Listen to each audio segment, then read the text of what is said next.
जय जगन्नाथ दर्शक बंधु। तो एबेर भाइराल होउथुबा घटना अर्चिता दीदींकर दुईटी मूषा जो माने कि महाप्रभु जगन्नाथंकर ना नेउछंती तो सेही वीडियोटी एबे भाइराल होउची। तो आसंतु सेही वीडियो ऊपर टिके नजर पकेइदबा। अच्छा पुरी रे केमिति लागिला? पुरी रे तते केमिति लागिला? आउ पुरी रे सब कोन देखिलु? जगन्नाथ आउ कोन? नजर पकेवा अर्चिता दीदी से दुईटी मूषा को भाइराल होउतुए एबे वीडियो से दुईटी मूषार वीडियो से दुईटी मूषा को कोन कोन पचारुछंती एवं से कोन कोन कहउछंती ए वीडियो रे देखिबा आसंतु। बलभद्र आउ सुभद्रा आउ भाउज देखिलु। भाउजଙ୍କ ना कोन? हां जोर रे। तो से दुईटी मूषा तांको फैमिली ले आउ काहारी कथा बुझी पारंतिनी बोली से गाजरे बलिया बोली कहउछथि यार प्रॉब्लम मो कथार कहबनी। अच्छा मो कथार कहबनी एवं से दुईटी मूषार ना से जोगा कालिया रखिछि।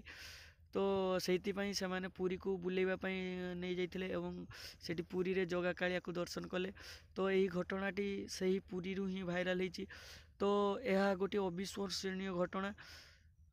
तो यहाँ पछरे की रहस्य रही तो क्यों रोस्टर माने कौन कहते मोर किसी कहबार ना किंतु यही भली हो पार कारण जदि कुकुर गोटे पक्षी एमानकु जदि बुल माना साप एमानकु जदि बुल माना जाई पारुची तो मूषा को मध्य बुल माना बिलेई को मध्य बिल माना जाई पारुची सेमिति मूषा को मध्य बुल माना जाई पारिबो एवं से जेपरि कथा कहूची एटा गोटे अविश्वसनीय घटना। चिता दीदी से वीडियो रे कहते जे से दुईटी मूषा को 3 वर्ष धरिकी तांको पालिछंती एवं से प्रथम से कथा कहया पई चेष्टा करथिला किंतु सेमाने किछि तांको कथा बुझी पार नथिले। तो तापरे सेमाने तांको सहित कथा कहबा से अर्चिता दीदी कथा कहबा को चाहिए एवं तांको कथा कहबा पई सिखेले एवं तांको द्वारा कथा कहबा को ये कले। तो सेठू से कथा कहवा बुझी पारे एवं कथा कही पारे अर्चिता दीदी तांको कथा बुझी पारे। तो यही भाइराल होउतबा घटनाटी एबे पूरा ओडिशा सारा भाइराल होउची।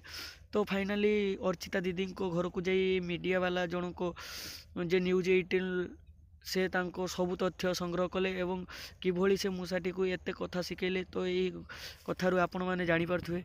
बंधु देखिपारे भिडटी किभली दुईटी मूषा को अर्चिता भौणी जी अच्छा दुईटी मूषा को किभली पाली एवं से दुईटी मूषा किभली तांकर इशारा सब काम कर कथार उत्तर देउछंती।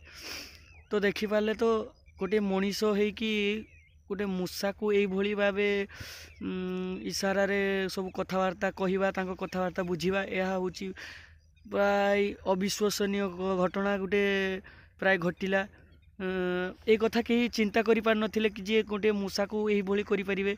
तो आज यही सब दृश्य देखा मिलला। तो से माने पुरी जीवा बुलिया पई जाइथिले सेठारे देखिले से माने पुरी रे एवं जगन्नाथ बलभद्र सुभद्रा को देखिले बोली से मूषा दुई जण कहउचंती।